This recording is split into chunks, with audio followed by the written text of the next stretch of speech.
श्री शिवाय नमस्तुभ्यम। हर हर महादेव। पूज्य गुरुदेव ने अपनी कथा में एक बहुत ही सुंदर सा उपाय बताया था जो कि पितृपक्ष के रविवार के दिन करना होता है।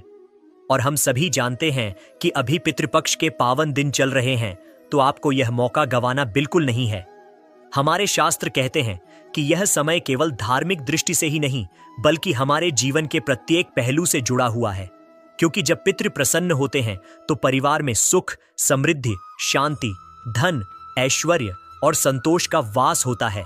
जबकि जब वे असंतुष्ट रह जाते हैं या भुला दिए जाते हैं तो धीरे धीरे घर से सुख चैन कम हो जाता है और तरह तरह की बाधाएं उत्पन्न होती हैं।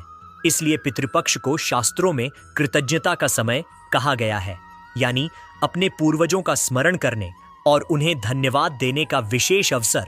मित्रों, इस बार पितृपक्ष का जो रविवार सबसे मुख्य दिन माना जाता है वह 14 सितंबर को पड़ रहा है और यह रविवार आपके लिए शुभ फल देने वाला होगा अगर आप इस दिन श्रद्धा और विश्वास के साथ उपाय करेंगे। देखिए, पितरों का स्मरण मात्र करना ही अत्यंत पुण्यकारी बताया गया है। कई लोग सोचते हैं कि हमारे पास तो समय ही नहीं है। पितरों के लिए क्या हमारे खुद के लिए समय नहीं है? हमारे शास्त्र कितने दयावान हैं। देखा जाए तो कहते हैं कि आप मात्र एयुएम पितृदेवताभ्य नमः का उच्चारण कर लेंगे, पितरों को धन्यवाद कह देंगे, विनम्र भाव रखकर याद करेंगे तो भी वे प्रसन्न हो जाते हैं और संरक्षण प्रदान करते हैं। अब प्रश्न यह है कि इस विशेष रविवार को कौन से ऐसे सरल उपाय किए जाएं जिससे पितरों की कृपा भी मिले, सूर्य देव भी प्रसन्न हो और जीवन का अंधकार दूर हो जाए। तो आज मैं आपको 2 ऐसे प्रमुख उपाय विस्तार से बताने वाला हूं जो परंपरागत रूप से पितृपक्ष में विशेष माने गए हैं और जिनका फल अत्यंत कल्याणकारी होता है। सबसे पहले हम बात करेंगे सूर्य अर्घ्य की विधि पर।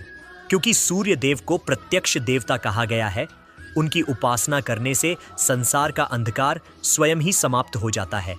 जैसा कि सूर्योदय होते ही रात्रि का अंधकार दूर हो जाता है, उसी प्रकार जब हम सूर्य देव को अर्घ्य अर्पित करते हैं तो जीवन के अंधकारमय क्षेत्र भी उज्जवल हो जाते हैं, साथ ही पितृदोष भी समाप्त होता है। विधि यह है कि रविवार की सुबह ब्रह्म मुहूर्त या सूर्योदय से पहले स्नान करें और उस स्नान जल में एक चुटकी काला तिल डालें। ऐसा करने से स्नान शुद्ध और पितरों के लिए संतोषजनक माना जाता है। यदि संभव न हो तो एक पात्र में जल भरकर उसमें काला तिल डालकर उससे शरीर पर छिड़काव करें। इसके बाद स्वच्छ लाल या पीले वस्त्र धारण करें और अब लें एक स्टील या तांबे का पात्र, उसमें शुद्ध जल डालें, थोड़ा कच्चा दूध मिलाएं और साथ में 7 दाने काले तिल डालें। इसके अतिरिक्त एक छोटा टुकड़ा गुड़ का भी उस पात्र में डालें और अगर घर में उपलब्ध हो तो 11 साबुत चावल और 1 चुटकी जौ भी डाल दीजिए। फिर इस पात्र को दोनों हाथों से थामकर एयुएम पितृदेवताभ्यः नमः का 7 बार उच्चारण करें।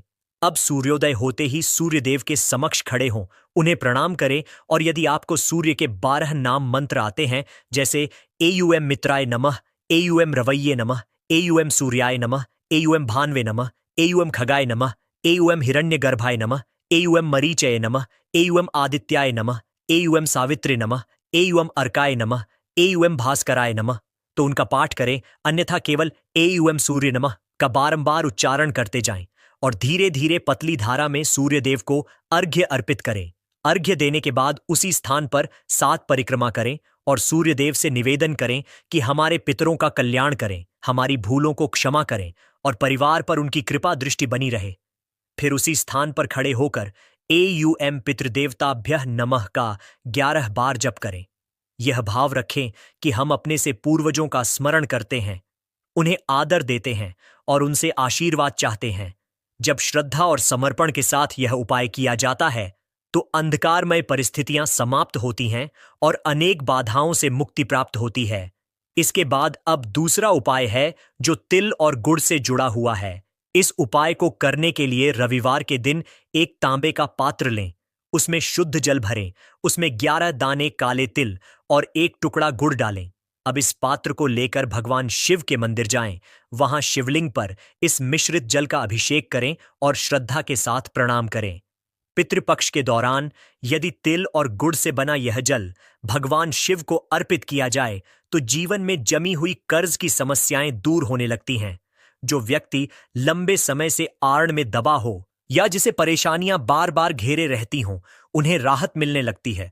साथ ही यह उपाय भय, मानसिक तनाव और अंधकार को समाप्त करके भीतर आत्मविश्वास और ऊर्जा भर देता है।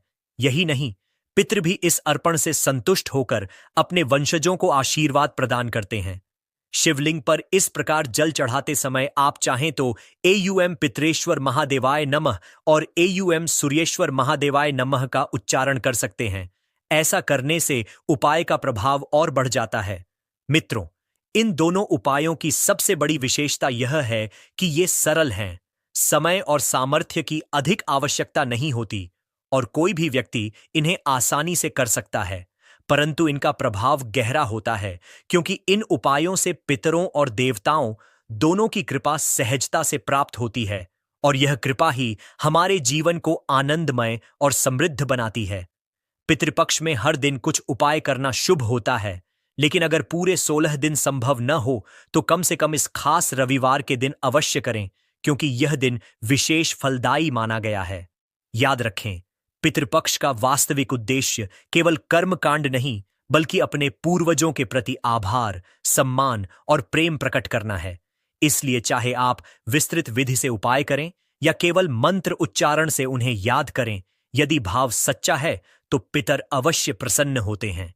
इस रविवार को अगर आप मन से श्राद्ध भाव रखकर सूर्य देव को अर्घ्य देंगे और शिवलिंग पर तिल गुड़ मिश्रित जल अर्पित करेंगे तो निश्चित ही आपके जीवन का अंधकार मिटेगा, कर्ज और अशांति से छुटकारा मिलेगा और जीवन में सुख, शांति, समृद्धि, आत्मबल एवं सकारात्मक ऊर्जा का संचार होगा।